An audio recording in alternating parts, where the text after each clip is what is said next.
Welcome to my YouTube channel the learning point. आज हम लोग का एटम्स एंड मॉलिक्यूल्स का पार्ट 4 पढ़ना है। इसमें हम लोग पढ़ेंगे आयनिक कंपाउंड और जो मॉलिकुलर कंपाउंड होता है उसका हम लोग नेमिंग कैसे कर सकते हैं। ये काफ़ी बहुत ज़्यादा प्रॉब्लम वाला बात होता है बच्चों के लिए कि कैसे नाम दिया जाएगा, ये कैसे आया, इसका नाम ही पहले क्यों आया, उसका नाम पहले क्यों आया, ये सब काफ़ी सारा प्रॉब्लम होते हैं। तो उसको सॉर्ट आउट करने के लिए चलिए हम लोग ये टॉपिक देखते हैं। तो सबसे पहले बात आता है केमिकल फार्मूला। अभी केमिकल फार्मूला होता क्या है, ठीक है। तो जो भी हम लोग का कंपाउंड होता है उसको अगर हम लोग सिंबल के रूप में और कितना नंबर ऑफ एटम्स है उसके हिसाब से अगर हम दिखाते हैं तो हम क्या बोलेंगे कि वो एक केमिकल फार्मूला है। जैसे देखिए, the chemical formula is the way to represent the composition of molecule of a compound by using symbol of the element. जैसे बोलने का मतलब हुआ कि ये जो हम लोग देखे, हमको एक्चुअली में यहाँ पे देखना क्या है कि आपका मॉलिक्यूल से कंपाउंड जो बना, ठीक है, तो ये कैसे बना, कौन कौन सा एलिमेंट लगा है। यहाँ पर मेरा हाइड्रोजन और ऑक्सीजन दो एलिमेंट का यूज़ हुआ है, ठीक है। और हाइड्रोजन का दो एटम है यहाँ पे, यहाँ ऑक्सीजन का एक एटम है। ये मिलके मेरा एक केमिकल फार्मूला बना। हम आगे बताएंगे कि ये कैसे कंबाइन किया, हाइड्रोजन का दो ही क्यों आया, ऑक्सीजन का एक क्यों आया, इसके बारे में हम लोग अभी फर्दर और स्टडी करेंगे। तो सबसे पहले हम लोग देख लिए केमिकल फार्मूला। ये केमिकल फार्मूला क्या होता है हम लोग को अभी पता चल गया। अभी उसके बाद आता है जो ये कंपाउंड बना, मॉलिक्यूल मिलकर जो मेरा कंपाउंड बना, तो ये कंपाउंड दो टाइप से बनता है। एक होता है आयोनिक कंपाउंड जिसमें मेटल और नॉन मेटल दोनों कंबाइन करते हैं। जैसे इसमें मेटल कंबाइन करता है और नॉन मेटल कंबाइन करता है, ये दोनों कंबाइन करता है और आपका आयोनिक कंपाउंड बनाता है। लेकिन जो मॉलिकुलर कंपाउंड बनता है उसमें मेटल नहीं होता है, दोनों ही नॉन मेटल्स ही होते हैं जो कंबाइन करते हैं और आपका मॉलिकुलर कंपाउंड बनाते हैं, ठीक है। आई होप कि हमको आप लोग को समझ में आ रहा होगा। उसके बाद आता है नेमिंग ऑफ आयोनिक कंपाउंड। अभी आयोनिक कंपाउंड तो बन गया मेरा कि ये मेटल और नॉन मेटल को मिला है तो मेरा आयोनिक कंपाउंड बन गया। और जो इसका नाम कैसे करेंगे, ठीक है, आयनिक कंपाउंड जो बना उसका नेमिंग करना भी तो ज़रूरी है। तो उसका नेमिंग करने के लिए हम लोग को क्या करना पड़ेगा, तो सबसे पहले जब हम लोग आयनिक कंपाउंड को लिखने वाले हैं तो सबसे पहले हम लोग मेटल का नाम लिखते हैं, उसके बाद नॉन मेटल का नाम लिखते हैं। जैसे आपके घर के परिवार में सबसे जो हेड सदस्य होते हैं, जैसे आपके फादर का नाम पहले आता है, उसके बाद आपकी मदर का नाम आता है। इसका हम कारण भी बताएंगे कि क्यों आपके मदर का नाम नहीं आया और आपके फादर का नाम ही क्यों आया, इसके बारे में। तो यहाँ पर क्या आया है आपका Mg। Mg क्या है, एक मेटल है और ये ऑक्सीजन जो है एक नॉन मेटल है, ठीक है। ये दोनों कंबाइन किया और एक आयोनिक कंपाउंड बनाया, मेटल और नॉन मेटल दोनों मिलके, ठीक है। तो Mg जो है यहाँ मेटल है और ऑक्सीजन जो है आपका नॉन मेटल है। लेकिन हम यहाँ मेटल का तो नाम लिखे, लेकिन यहाँ नॉन मेटल का नाम ऑक्साइड लिखे, ठीक है, क्योंकि इसका नाम चेंज हो जाता है, ऑक्सीजन से ऑक्साइड हो जाता है, क्लोरीन से क्लोराइड हो जाता है, या आपका सल्फाइड भी हो जाता है, ठीक है। तो हम उस जगह पर जैसे नाम चेंज हो जा रहा है तो वैसे आपका मदर का भी नाम हो जाता है, जैसे कि जैसे कि आप मिसेस राकेश हो गया, मिस्टर राकेश है तो मिसेस राकेश, हम उनको अगर हम उनको कॉल करते हैं तो मिसेस राकेश के नाम से कॉल करते हैं, उनका अपना पर्सनल नेम से कॉल नहीं करते। वैसे ही इसमें भी नाम चेंज हो जाता है। आप लोगों को पता होगा कि जैसे आपका सरनेम भी चेंज हो जाता होगा, जैसे बहुत सारे पिक्चर्स में आप लोग देखे भी होंगे कि लड़की का शादी के बाद अपना सरनेम चेंज हो जाता है, ऐसा बहुत सारा डायलॉग्स वगैरह होते हैं, तो आप उसमें देखे होंगे। तो इसमें भी वैसा ही है कि आपका सबसे पहले मेटल का नाम दे दिए, ये आपका फिक्स्ड रहता है, इसका नाम चेंज नहीं होता है, इसके कारण इसको पहले दे दिए। उसके बाद जो ऑक्सीजन था इसका नाम चेंज हो रहा था ऑक्साइड में, इसके कारण उसको बाद में रखा गया। ठीक है।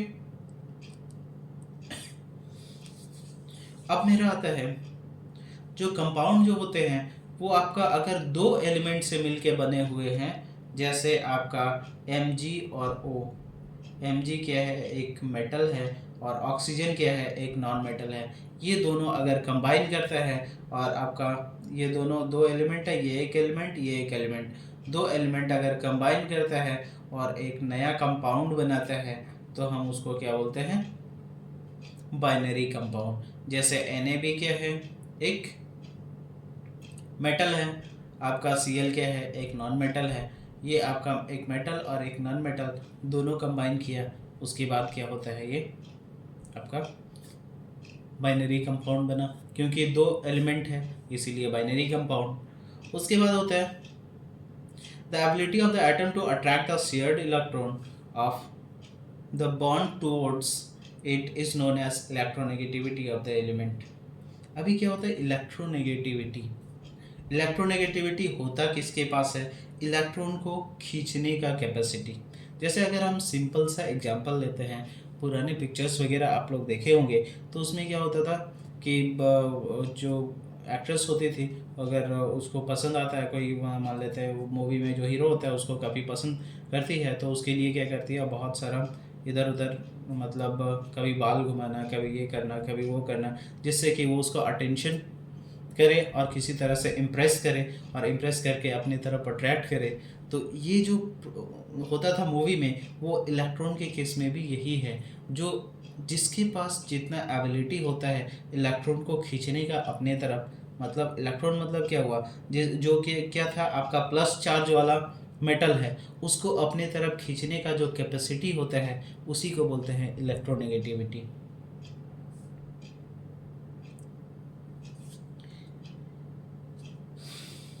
आया, आपकी समझ में आया होगा electronegativity.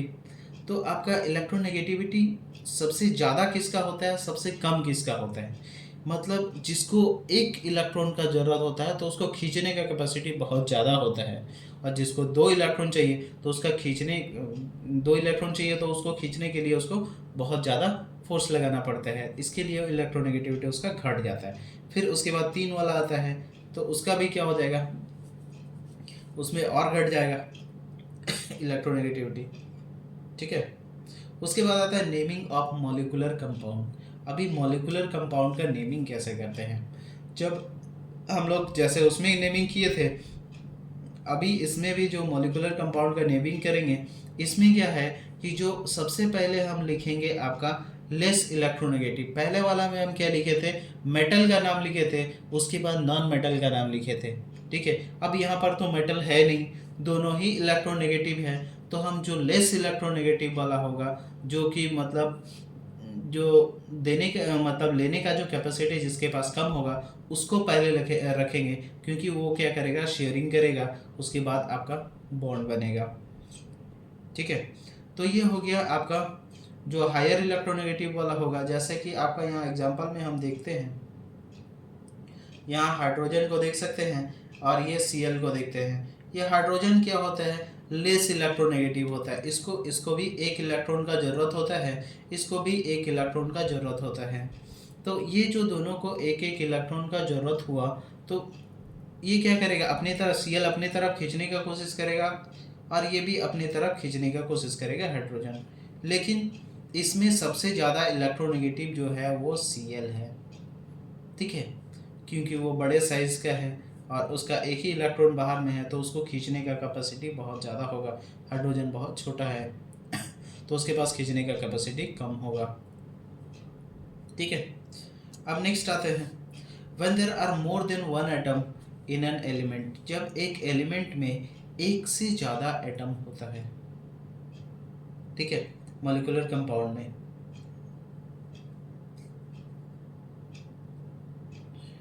then the number of atom is indicated by using prefix। जब एक से ज़्यादा एटम होगा किसी एक एलिमेंट का, किसी एक कंपाउंड जो भी बना रहे उसमें, तो उस समय क्या लगाएंगे हम, मोनो लगाएंगे, डाई लगाएंगे, ट्राई लगाएंगे, ठीक है, टेट्रा भी लगा सकते हैं, लेकिन उससे ज़्यादा नहीं होगा, ठीक है। मोनो डाई ट्राई तक ही होता है जनरली, हम लोग जनरली यूज़ करते हैं मोनो डाई ट्राई टेट्रा। तो यहाँ पर जो है कार्बन के साथ एक ऑक्सीजन लगा हुआ है, तो हम इसको क्या बोलेंगे, कार्बन मोनोऑक्साइड, क्योंकि एक ऑक्सीजन है तो इसका मोनोऑक्साइड लगाएंगे। हम प्रीफिक्स जो लगाएंगे ये बाद वाला एलिमेंट में लगाएंगे, पहले वाला में हम नहीं लगा सकते हैं। अगर इसमें C2 भी रहता है तो उसमें भी हम नहीं लगा सकते हैं कि वहाँ पर आपका डाई कार्बन वगैरह, बस इस टाइप का नेमिंग हम नहीं कर सकते हैं। अभी आता है पीरियोडिक टेबल। ये पीरियोडिक टेबल हम यहाँ पर दिए क्यों हैं, आपको ये बताने के लिए कि जैसे आपको लगभग 20 जो यहाँ तक है, ये हो गया आपका मेटल हो गया, ठीक है, ये भी मेटल, अल्कालिक अर्थ मेटल होता है, ये भी मेटल होता है। उसके बाद इस साइड में आपका नॉन मेटल्स वाला जाता है, ठीक है, ये जो हो गया यहाँ से नॉन मेटल वगैरह, ये आपका देख सकते होंगे यहाँ पर लिखा भी होगा नॉन मेटल्स का, अदर नॉन मेटल्स, जैसे ब्लू कलर का हो गया इसमें। तो ये सब कार्बन, नाइट्रोजन, ऑक्सीजन, फ्लोरीन, आपका क्लोरीन हो गया, सल्फर, ये सब आपका नॉन मेटल्स है। तो हमको लगभग 1 से 20 तक याद करना होता है। अगर हमको जैसे नेमिंग करना है तो नेमिंग में हमको ये पता होना चाहिए, जैसे आयनिक कंपाउंड का जब नेमिंग करेंगे तो हमको ये पता होना चाहिए कि आयोन का जो लास्ट में जो साइन होता है प्लस साइन, जैसे आप देखे होंगे H के ऊपर में प्लस होता है, Cl के ऊपर में एक माइनस होता है, Mg के ऊपर में +2 होता है, या फिर ऑक्सीजन के ऊपर में 2 माइनस होता है।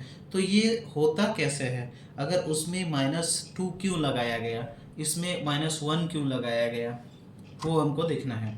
इसके लिए हम पीरियोडिक टेबल बनाए। तो सबसे पहले हम ले लेते हैं जो मेरा एटम होता है उसमें वो कुछ सेल्स में, जैसे जो जो नंबर ऑफ इलेक्ट्रॉन्स होते हैं वो आपके कुछ सेल्स में होते हैं। जैसे ये एक मान लेते हैं, मेरा Cl को ले लेते हैं, ये एक Cl है, ठीक है, ये Cl है। तो इसका जो इलेक्ट्रॉन होता है लगभग कितना नंबर में आता है, ये 17 नंबर में आता है, देख सकते हैं यहाँ 17 नंबर में है।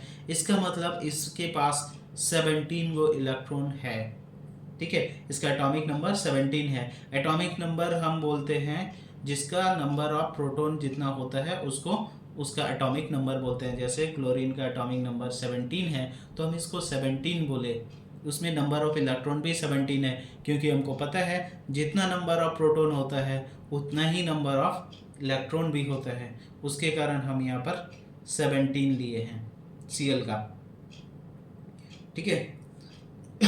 तो अब 17 को इलेक्ट्रॉन रहता कैसे है, अभी बात आता है वो कैसे रहेगा, तो वो देखते हैं हम। जैसे यहाँ पर इसका पहला वाला जो सेल है यहाँ एक इलेक्ट्रॉन रहेगा और एक इलेक्ट्रॉन यहाँ रहेगा, मतलब पहला सेल में 2 इलेक्ट्रॉन। दूसरा वाला जो सेल रहेगा इसका, ये इसमें रहता है 8 इलेक्ट्रॉन, ठीक है, 2 3 4 5 6 7 8, इसमें 8 इलेक्ट्रॉन रहते हैं। दो पहला वाला में हो गया आपका 2 इलेक्ट्रॉन, दूसरा वाला में हो गया 8 electron, total number of electron मेरा हो गया है 10। अब जो मेरा बाहर वाला सेल होगा, ये बाहर वाला सेल में आपका 7 इलेक्ट्रॉन रहेगा, 1 2 3 4 5 6 7। तो इसमें इस टाइप से अरेंज किया हुआ रहता है, और हमको ये पहले देख लेना है कि हम इसमें 2 ही क्यों रखें, क्योंकि ये के सेल है, सबसे पहला वाला सेल को के सेल बोलते हैं। और इसमें क्या हो सकता है, सिर्फ एक ही मतलब 2 ही इलेक्ट्रॉन रह सकता है, उससे ज़्यादा इलेक्ट्रॉन नहीं रह सकता है। जब इससे 2 से ज़्यादा इलेक्ट्रॉन हो जाएगा तो हमको क्या करना पड़ेगा, ये दूसरा वाला सेल जिसको एल सेल बोलते हैं, इसमें आपको अरेंज करना पड़ेगा। इसमें आपका 8 इलेक्ट्रॉन अरेंज हो गया। अब मेरे पास और 7 बच गया है, तो हम उसके बाद लास्ट में आता है मेरा एम सेल। तो इसमें हम क्या करते हैं, 7 को इलेक्ट्रॉन को फिर सजा देते हैं। सजाने के बाद मेरे को पता चलता है कि हर एक, पहला वाला में 2 चाहिए, दूसरा वाला में 8 चाहिए, फिर नेक्स्ट वाला में आपको 8 इलेक्ट्रॉन चाहिए। लेकिन इसके पास कितना है, अभी 7 इलेक्ट्रॉन है। तो इसको जो 7 इलेक्ट्रॉन है, तो इसको चाहिए कितना होगा 8 बनाने के लिए। हर एक जो आपका एलिमेंट होता है, हर एलिमेंट अपना जो बाहर वाला जो सेल होता है, ये बाहर वाला जो, ये बोल सकते हैं, ये बाहर वाला जो सेल देख रहे हैं ये बाहर वाला सेल को फिल करने के लिए ही रिएक्शन करता है। अगर इसका सेल 8 भरा हुआ रहेगा या 2 भरा हुआ रहेगा, तो वो कभी भी रिएक्शन नहीं करेगा या करना ही नहीं चाहेगा। जैसे कि एक आदमी जिसको भूख लगा होता है, वही खाना के लिए डिमांड करता है या ढूंढने का कोशिश करता है। जिसका पेट भरा होता है वो कभी खाना के लिए ढूंढेगा नहीं। वो फिर जैसे कि देखते हैं मेरा हाइड्रोजन, सॉरी हीलियम। हीलियम में क्या होता है, 2 इलेक्ट्रॉन होता है। जो पहला वाला सेल जो देख सकते हैं यहाँ पर, ये 2, पहला वाला सेल जो है यहाँ पे, इसमें 2 को अगर भर देता है तो उसके बाद उसको और दूसरा सेल का बनाने का जरूरत ही नहीं पड़ा, क्योंकि वो 2 सेल उसी में भर गया था। ठीक है। अब देखते हैं मेरा, अभी इसके कारण ये क्या करेगा, रिएक्शन करेगा ही नहीं किसी के साथ। अभी नियॉन जो हो गया, ये जो नियॉन होता है, इसका पहला वाला शेल में 2 भर गया, दूसरा वाला शेल में 8 होता है। अब जब 8 इलेक्ट्रॉन इसका भर जाता है तो फिर वो रिएक्शन करेगा ही नहीं। तो इसके कारण जो इस साइड वाला जो होता है ना, इसको हम लोग क्या बोलते हैं, नोबल गैस, जो कि रिएक्शन करता ही नहीं है। लेकिन इसको बहुत ज़्यादा ज़बरदस्ती अगर हम कराना चाहें तो बहुत रेयरली किसी किसी का रिएक्शन कर सकता है। ठीक है। तो हमको पता चल गया कि किस टाइप से भरा जाता है। तो इसका बाहर वाला शेल में 1 है, इसीलिए हाइड्रोजन का 1 होता है, और 1 होता है, पहला वाला में 1 है, तो इसका वाला मतलब क्या है कि और 1 इलेक्ट्रॉन चाहिए इसको। ठीक है, 1 इलेक्ट्रॉन का डिमांड होता है। जैसे इसका 1 इलेक्ट्रॉन का डिमांड होता है, प्लस होता है, 1 इलेक्ट्रॉन ज़्यादा होता है, इसमें 2 इलेक्ट्रॉन ज़्यादा होता है। और देखिए यहाँ 13 नंबर में आता है, यहाँ 3 इलेक्ट्रॉन ज़्यादा होता है। ठीक है।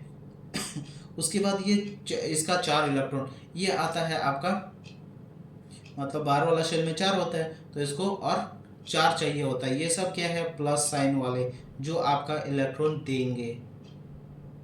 ठीक है, ये इलेक्ट्रॉन देने वाले सब होते हैं। ठीक है, हाइड्रोजन को हम लोग काउंट नहीं करते क्योंकि इसका बहुत ही ज़्यादा एनॉमलस बिहेवियर होता है। इसका ये जितना भी है उसके नीचे वाले, इसके साथ वो उसका मैच नहीं करता है प्रॉपर्टी। ये इसके कारण इसको काफ़ी अलग रखा गया है, बाहर में रख दिया गया है। ठीक है, तो ये हो गया, यहाँ तक हो गया +3 का। उसके बाद ये तो 4 वाले हो गए। इसमें क्या होता है, आपका 1 इलेक्ट्रॉन का यहाँ ज़रूरी होता है, इसको 2 इलेक्ट्रॉन का ज़रूरत होता है, इसको 3 इलेक्ट्रॉन का ज़रूरत होता है। ठीक है, तो अभी ये जो देख रहे हैं इस लाइन में, ये पूरा ऊपर से नीचे तक इसको 3 इलेक्ट्रॉन का ज़रूरत पड़ेगा, इसको भी 2 इलेक्ट्रॉन का ज़रूरत पड़ेगा, इसको 1 इलेक्ट्रॉन का ज़रूरत पड़ेगा। ठीक है, तो और ये क्या कर सकता है, ये 1 इलेक्ट्रॉन दे सकता है, ये 2 इलेक्ट्रॉन दे सकता है, और ये 3 इलेक्ट्रॉन दे सकता है, और ये 4 वाला कोई 4 देता नहीं है, तो इसको शेयर करके बनाता है। ठीक है, जो हम लोग आगे पढ़ेंगे। तो इसका जो हम लोग 20 नंबर तक पढ़ने का कारण क्या है, क्योंकि यहाँ पर इसका जो आउटर मोस्ट शेल जो है उसमें आपका जैसे पहला वाला में 2 हो गया, उसके बाद 8 हो गया 10, उसके बाद फिर 8 हो गया 18, उसके बाद फिर 2 बाहर वाला शेल जो होगा एक नेक्स्ट सेल, उसमें 2 ही इलेक्ट्रॉन जाएगा। यहाँ तक आपको पढ़ना है अगर अभी के कोर्स में। उसके बाद अगर आप हायर क्लास में जाते हैं तो हायर में आपको और भी आगे बताएंगे कि किस टाइप से होता है। तो मतलब हमको पता चल गया कि यहाँ से इधर वाले जो होते हैं सब, इस साइड वाले ये इलेक्ट्रॉन मांगते हैं, मतलब हमको 1 चाहिए, 2 चाहिए, 3 चाहिए। ठीक है, और ये जो है पहले वाले सेल, ये दोनों और ये वाले, ठीक है, ये क्या है, ये सब नहीं आते हैं, जैसे बीच वाला जो है ग्रीन वाला ये नहीं आएगा, ठीक है, ये नहीं आएगा, ठीक है। बाकी पहला वाला लाइन, दूसरा और यहाँ 13 वाला लाइन, ठीक है। इसको इसके पास इलेक्ट्रॉन ज़्यादा होता है, मेटल के ग्रुप में आते हैं और ये इलेक्ट्रॉन देते हैं। आई थिंक आपको इलेक्ट्रॉन कैसे हम अरेंज करेंगे, वैलेंसी कैसे निकालेंगे वो आपको पता चल गया होगा। चलिए नेक्स्ट टॉपिक देखते हैं। Writing the formula of molecular compound. आप मॉलिक्यूलर कंपाउंड का फॉर्मूला को कैसे लिखेंगे, चलिए देख लेते हैं। सबसे पहले हम क्या करते हैं, हमको जो भी केमिकल फार्मूला, जैसे हम देखें केमिकल फार्मूला हमको लिखने के लिए 2 एलिमेंट का नाम लिखना होता है। हम 2 एलिमेंट का नाम लिख दिए और ये उसका वैलेंसी कितना होता है, 1 का वैलेंसी होता है, ठीक है। तो इसके पास एक इलेक्ट्रॉन, इसके पास एक इलेक्ट्रॉन, ये दोनों फिर कंबाइन कर जाता है और आपका HCl बना देता है, ठीक है। वैसे ही कार्बन के पास कितना है, वैलेंसी इसका 4 है, Cl के पास वैलेंसी 1 है, तो वो क्या करेगा, ये क्या करेगा, जैसे होता है ना कि हम आयनिक वाला में इसको और अच्छे तरह से समझाते हैं, ठीक है, आपको अच्छा से समझ में आएगा। जैसे C के पास आपका 4 है, Cl के पास 1 है, डिमांड जैसे इसके पास 4 है और 4 का डिमांड है, इसके पास 1 है 7 है, 1 का डिमांड है, तो वो क्या करेगा, एक दूसरे को दे देगा, ये इसके नीचे, ये इसके नीचे, तो C के नीचे भी 1 चल जाएगा, लेकिन इसका 1 का तो हम लोग कहीं देते नहीं हैं, वैल्यू नहीं है, इसके कारण हम इसको CCl4 ही लिख देते हैं।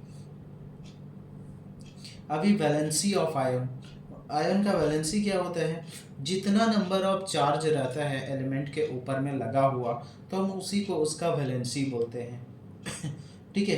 तो ये जो वैलेंसी होता है आपका बहुत सारा टाइप का होता है। एक होता है आपका मोनोवैलेंट। मोनोवैलेंट मतलब अगर प्लस चार्ज एक भी हो सकता है या फिर माइनस चार्ज एक हो सकता है, ठीक है।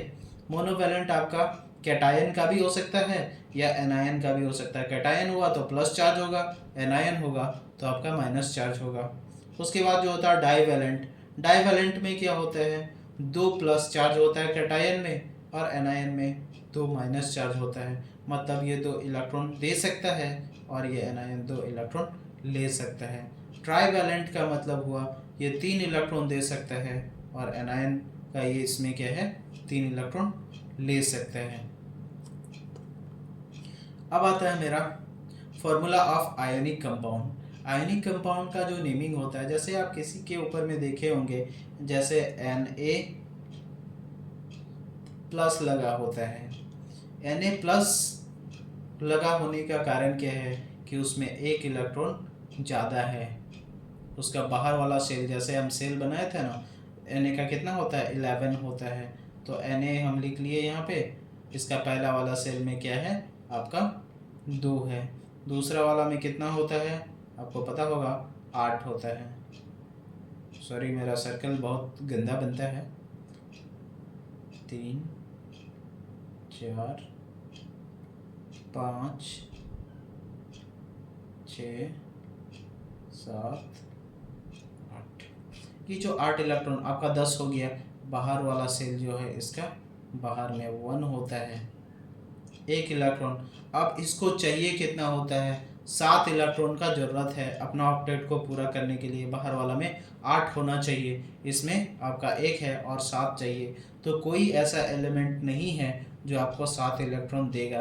अगर आपके पास मान लेते हैं एक पेन का दाम अगर आपका 10 रुपया है और आपके पास अगर 9 रुपया है और किसी के पास 1 रुपया है, तो वो क्या करेगा, अगर 1 रुपया वाला बोलेगा कि आप मेरे को 9 रुपया दे दो, हम पेन खरीद लेते हैं, तो आप फिर क्या बोलिएगा कि मेरे पास तो 9 रुपया है, तुम्हारे पास 1 ही रुपया, तुम ही दे दो, फिर हम खरीद लेते हैं पेन, है ना।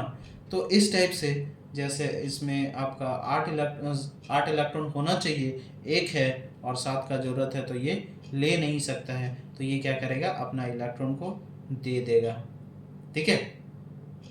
तो ये जो आपका मान लेते हैं हम NaCl का ही बनाते हैं, बहुत जनरल कॉमन सा है। Cl का हम क्योंकि वहाँ पर देखें Cl का बाहर वाला जो सेल था, आउटर मोस्ट सेल वाला, ठीक है, उसमें कितना था 7 गो था। अब वो क्या करेगा, ये एक इलेक्ट्रॉन इसको दे देगा, तो इसका भी बाहर में लास्ट वाला शेल में कितना हो जाएगा, ये अंदर वाला हो गया, ये दूसरा वाला हो गया, बाहर में कितना हो गया, एक इलेक्ट्रॉन जब दे देगा तो इसके पास भी 8 हो जाएगा।